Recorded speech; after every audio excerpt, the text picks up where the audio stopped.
Muy buenos días, jóvenes del tercer grado de secundaria del Colegio Divino Maestro Jesús. Quien les saluda cordialmente, el profesor César Leiva Torres del curso de Razonamiento Verbal. Ya esta semana estamos entrando al capítulo 3 del mes de noviembre, prácticamente ya cerrando este año 2020, que ya se nos va. Muy bien, esperando pues, como siempre, jóvenes, ¿no? Que todo esté bien por casa, que estemos superando poco a poco estos momentos desagradables que hemos tenido que vivir en este año 2020. Y como siempre también, ¿no?, recomendándoles la prevención del caso, porque todavía, ¿no?, la pandemia continúa, todavía este virus no se ha, digamos, extinguido al 100%. Tenemos que salir siempre con nuestras mascarillas, con nuestro protector facial, llevando el alcohol, ¿no?, para poder desinfectarnos cuando agarramos, ¿no?, el dinero, cuando agarramos alguna cosa de repente en la calle que podamos nosotros, ¿no?, tomar con la mano. Entonces, siempre, ¿no?, tomando como prevención para tratar, pues, ¿no?, de estar bien y no contagiarnos, pues, hijo. Eso es muy importante. Entonces, les mando desde ya un abrazo virtual a cada uno de ustedes y, como vuelvo a repetir, ¿no?, espero que su familia, todos estén bien de salud o si han tenido que ver con la enfermedad, espero que se estén recuperando ya de esa enfermedad, si es que lo han tenido. Muy bien, jóvenes, sin más preámbulo, vamos a desarrollar el día de hoy lectura crítica, capítulo 3 del mes de noviembre en el curso de literatura. Vamos a ver en qué consiste. Definición. La lectura crítica se fundamenta en los textos argumentativos, en los que el autor se involucra y fija una postura a favor o en contra sobre un tema controversial. Para convencer al lector sobre su planteamiento, el autor sustenta dicha tesis sobre la base de argumentos que pueden ser principales o secundarios. Tesis, planteamiento del autor. Argumento, sustento para dicha tesis. La lectura crítica desarrolla la capacidad de análisis, síntesis y sobre todo la capacidad valorativa del lector. Ojo, esto es muy importante, ¿no? Aquí tenemos un pequeño organizador donde dice la tesis, ¿no? Da a conocer la postura, ¿no?, a favor o en contra. Y se sostiene en argumentos, razones, ¿no?, que prueban, demuestran y sustentan, pues, ¿no?, la tesis. De eso se trata, ¿no?, la lectura crítica. Rápidamente pasamos a los textos. Ahí vamos a encontrar, ¿no?, algunas otras situaciones que nos va a hacer comprender un poco más, ¿no?, lo que ya estamos comprendiendo. Muy bien. Rápidamente todos, vamos a la página 59. Prácticamente ya estamos avanzando el mes de diciembre. ¿Por qué? Porque la próxima semana ya son los exámenes, de ahí vendrá una semana más de clase y ahí prácticamente estaremos ya acabando el año escolar 2020. De ahí se vienen los exámenes finales, tanto en ciencia como en letras, y con eso estaremos cerrando, jóvenes, ¿no?, este año académico 2020. Muy bien, lectura crítica dice, ¿qué es leer? A primera vista, las preguntas de lectura crítica son como preguntas de comprensión de lectura, con textos pequeños. Sin embargo, apenas leemos los textos y vemos las preguntas, notamos la diferencia. Nos encontramos muchas veces con textos aparentemente incomprensibles o preguntas que a primera vista no tienen nada que ver con el texto. Pero esto es solo una primera impresión. Las respuestas están allí, pero no para que simplemente las leas. Pero, ojo, tampoco se trata de inventarlas. Las preguntas de lectura crítica pretenden medir la capacidad del alumno de abstraer de un texto elementos no explícitos. Esto es, poder analizar el argumento del autor y sopesar su validez, descubrir los supuestos asumidos y evaluarlos como tales. Captar el tono del texto para enriquecer la información que éste nos da. Poder deducir información y sacar conclusiones a partir de premisas dadas, etc. Sin estas capacidades, el lector solo podría sacar de un texto informativo memorística, que seguramente no retendrá por mucho tiempo, siendo incapaz de tener una apreciación crítica de lo que lee. Sin esta capacidad, la vida universitaria pierde su sentido más fundamental. Veamos un ejemplo simple, pero que puede ilustrar lo anterior. El último ser humano sobre la Tierra estaba sentado a solas en una habitación. Alguien tocó la puerta. Algo que se dice en el texto es, por ejemplo, que hay un hombre sentado dentro de un cuarto. Algo que se entiende del texto es que, sea lo que esté tocando la puerta, no es un ser humano. Algo que se deduce del texto es que ha ocurrido algún acontecimiento, cataclismo, desastre, fuga planetaria, ¿no?, que ha borrado a la raza humana de la faz de la Tierra, salvo por un último integral. Evidentemente, este es un ejemplo muy simple. En lectura crítica hay diversos tipos de preguntas que pueden hacerse e infinitos tipos de textos que se pueden utilizar. Existen textos muy simples que pueden ser clasificados fácilmente como informativos, narrativos, reflexivos, etc. Pero un texto es una realidad compleja y puede tener múltiples niveles de lectura e interpretación. Si no, no existiría la poesía, por ejemplo. Una misma lectura puede al mismo tiempo tener uno o más argumentos, mostrar una reflexión, contar una historia, exaltar a un personaje, etc. Y suelen ser este tipo de textos lo que se utilizan en lectura crítica. Muy importante, ¿no? Todo esto. Preguntas de argumento o punto de vista, identificación de argumento. Uno de los tipos más frecuentes de preguntas de lectura crítica son aquellos referidos al o los argumentos de la lectura. Un argumento está formado por una serie de ideas o proposiciones que se ordenan y exponen para defender o sustentar una posición o punto de vista. Por lo tanto, no todo texto tiene que ser argumentativo. Los que sí lo suelen tener, además de una serie de ideas, una lógica o estructura que la articula. Presupuestos de que si lo son, suelen tener, además de una serie de ideas, una lógica o estructura que las articula, presupuestos que los cuales parte del autor, un tono o intención más o menos claro, etc. En esta separata nos vamos a concentrar en la identificación del argumento, que no solo es un tipo de pregunta de lectura crítica, sino el paso previo y necesario para resolver todo lo demás. Aquí tenemos ejercicios de aplicación. La democracia no tiene ningún sentido. El pueblo no puede gobernar porque es inculto e ignorante. ¿Cómo pretende que el voto de los que nos hemos quemado las pestañas leyendo y estudiando valga lo mismo que el voto de un cobrador de combi o de un vendedor ambulante? Si por definición los más capaces y destacados son minoría. ¿Por qué nos vamos a someter a los dictados de una mayoría que no se encuentra preparada ni capacitada? La democracia, al ser el gobierno de la mayoría, se convierte en el gobierno de la mediocridad. ¿Suena convincente? ¿No? Trata de contestar las siguientes preguntas. ¿Sobre qué está hablando el autor? ¿Cuál es la posición que defiende? ¿Cuál es el argumento que utiliza para defenderla? Recuerda que la coherencia de un argumento no tiene nada que ver con el hecho de que tenga la razón. Desde ese punto de vista no existe una única verdad, válida e inconmovible. Todo se puede argumentar y rebatir. Todo argumento tiene sus puntos fuertes y sus puntos débiles. Como ejercicio, trata de armar un argumento para rebatir lo que afirma el autor del ejemplo. Veamos otro ejemplo, esta vez con preguntas tipo: es absurdo que la Iglesia se oponga a los métodos artificiales de control de natalidad. El mundo ya está superpoblado y los recursos pronto van a comenzar a escasear. Los métodos naturales y permitidos por Roma han probado ser, además de poco efectivos, insatisfactorios para la pareja que los utiliza.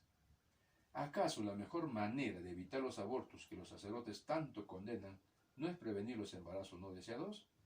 La Iglesia dice que defiende la vida, que no le pertenece sino a Dios, pero la calidad de vida de los millones de niños que nacen en países subdesarrollados, sin más expectativa que la del hambre y la miseria, debería hacer reflexionar a la jerarquía eclesiástica. La pregunta: ¿cuál sería la proposición que mejor reflejaría el argumento central del texto anterior? A. Uno tiene derecho a decidir la cantidad de hijos que quiera tener utilizando los métodos anticonceptivos que más le convengan. B. Los métodos artificiales de control de natalidad han demostrado ser más efectivos que los métodos naturales.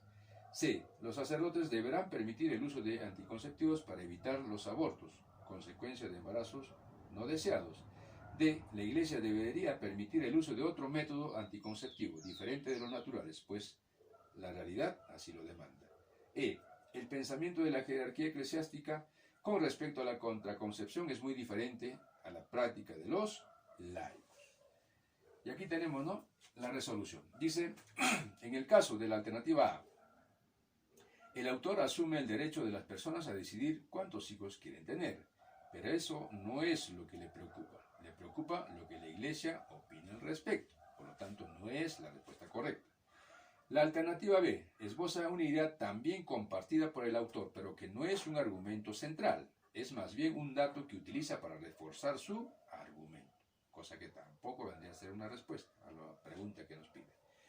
La idea expuesta en C es parte de los argumentos del texto, pero no lo resume por completo. El problema del aborto no es el único expuesto como razón para que la Iglesia cambie su posición respecto a este asunto. También se habla del subdesarrollo de los países pobres. La proposición E no es algo que se desprende necesariamente del texto. Podemos saber lo que piensa la Iglesia como jerarquía, pero no se sugiere nada acerca de la práctica de los laicos. Es decir, no se aleja un poco del tema. La alternativa D es la que mejor resume el argumento del texto, que pretende demostrar cómo la posición de la Iglesia respecto al citado problema es insostenible e incluso contradictoria en sí misma, ¿no? Por lo tanto, la alternativa D es la alternativa que responde a la pregunta ¿cuál será la proposición que mejor reflejaría el argumento central del texto anterior? De ese punto es justamente, ¿no?, de qué se trata y de cómo se va a desarrollar este tipo de ejercicios. Entonces, por eso me he dado el trabajo de leer y de explicar uno de los ejercicios para luego nosotros tener en cuenta y hacer lo mismo en Aplico lo comprendido. Muy bien. Lectura 1 dice: las relaciones de pareja entre personas de edades muy diferentes no son convenientes. No digo que no puedan durar e incluso aparentemente funcionar bien, pero o el que es menor quema etapas de su vida para adaptarse a las exigencias de la de su pareja, y eso es lo que ocurre más frecuentemente, o el que es mayor vivirá la regresión a una etapa ya experimentada, viviendo algo así como una segunda juventud, fuera de tiempo. Lograr un punto de equilibrio es muy difícil. Además, la persona de menor edad, generalmente la mujer, siempre verá a su pareja como una especie de maestro del que aprender, y éste verá a su pareja como una discípula o alumna a la que enseñarle. Y eso nunca configura una relación sana. Entonces acá nos habla, ¿no?, sobre las diferencias de las edades entre parejas, ¿no?, de enamorados o de esposos que tienen diferentes edades, ¿no?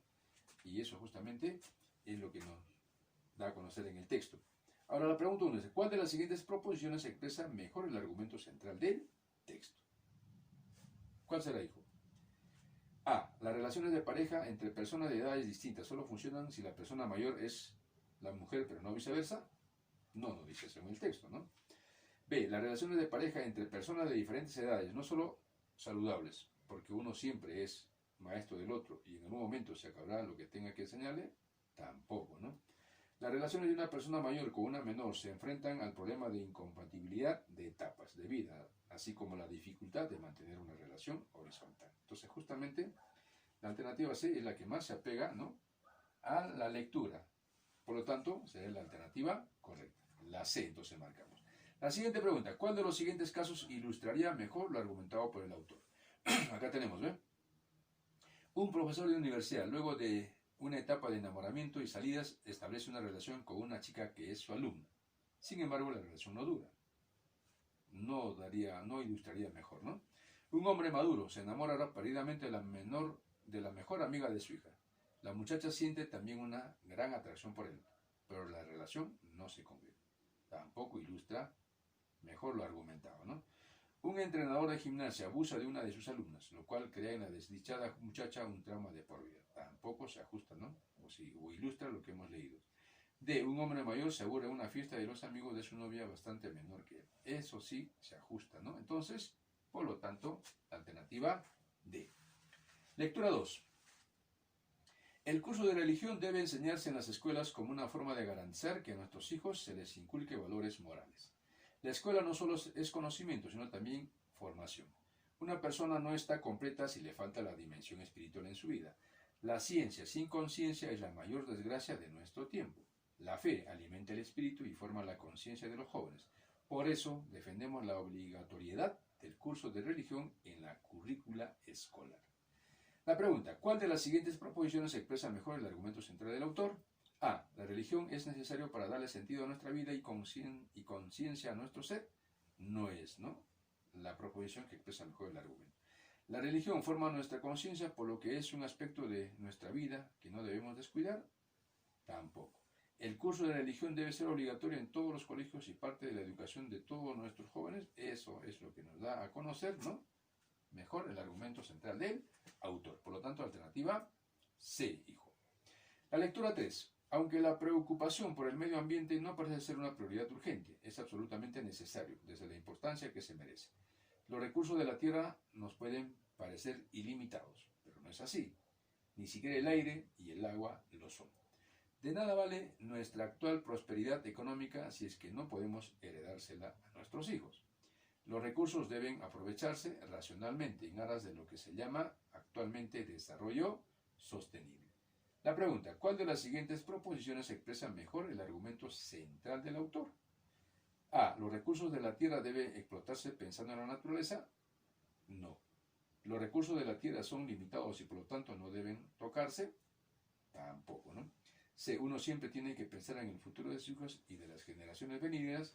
Acerca de ello nos habla el texto. Por lo tanto, nosotros debemos, pues, no desperdiciar, por ejemplo, el agua. No cortar, por ejemplo, todos los árboles, porque tenemos que pensar que nuestros hijos mañana más tarde, cómo van a vivir si es que todo eso se acaba, ¿no? Entonces, por lo tanto, era pues la alternativa C. La siguiente pregunta, ¿cuál de los siguientes casos ilustra mejor lo argumentado por el autor? Un hombre que en lugar de comer las mejores papas que cosechó, las guarda como simiente para la siguiente siembra, no ilustra mejor, ¿no? Un ama de casa que se preocupa de cerrar siempre el grifo cuando no lo utiliza para que el agua potable pueda ser aprovechada por otros lugares, tampoco no ilustra mejor lo argumentado. Un niño que da su propina como donación para una fundación que pretende salvar de la extinción a las ballenas azules porque quiere ver alguna durante su vida, tampoco no ilustra mejor lo argumentado por el autor. Una persona que deja de usar aerosoles porque sabe que estos dañan la capa de ozono, tampoco ilustra, ¿no?, lo argumentado. Una empresa maderera que no tala todos los árboles, dejando lo suficiente para que el bosque se pueda regenerar 20 o 30 años después, eso sí, ¿no?, ilustra mejor lo argumentado por el autor. Es decir, ¿no?, para que nuestros hijos mañana más tarde puedan disfrutar, pues, ¿no?, de estos árboles. Entonces, alternativa E. Continuamos. Lectura 4. Leticia opina, la gran desgracia de nuestra sociedad actual es el individualismo. Los seres humanos debemos ser solidarios entre nosotros. Solo reforzando los lazos que nos unen entre nosotros, podremos construir una comunidad política basada en la justicia y en la convivencia justa. Debemos dejar el egoísmo y ceder un poco de nuestra personal conveniencia en aras de los demás, para lograr la felicidad para la mayoría de personas. Mientras que John afirma, lamento decirte, amiga mía, que el hombre es egoísta por naturaleza. Siempre buscamos ser mejores y tener más que los demás. La solidaridad no es más que una cobertura para la compasión y favorece la mediocridad del que es objeto de ella. Si todos buscan sobresalir y compiten entre sí de manera justa y sana, el progreso de la comunidad se dará automáticamente. Muy bien. La pregunta dice, un punto de discrepancia entre Leticia y John sería acerca de qué están, ¿no?, ellos discutiendo y poniendo cada uno su posición. ¿Acerca de la conveniencia del bienestar de la comunidad frente a la necesidad del individuo? No. ¿La necesidad de que los individuos sean felices? Tampoco. La preponderancia del individualismo frente a la solidaridad comunitaria, por supuesto, ¿no? Acerca de ello están hablando. Por lo tanto, la alternativa C.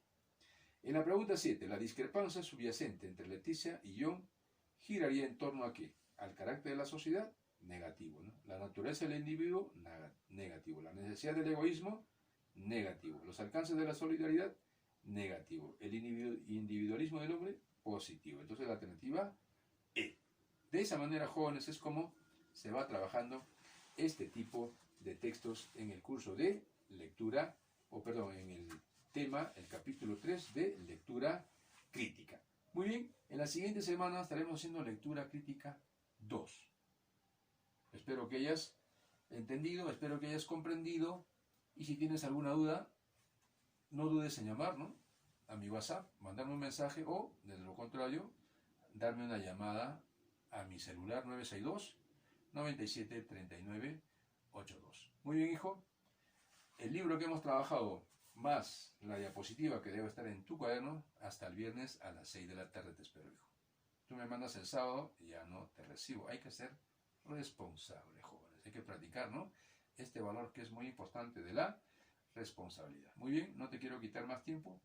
Te deseo un hermoso y bonito día. Nos vemos en la siguiente clase. Chao, jóvenes.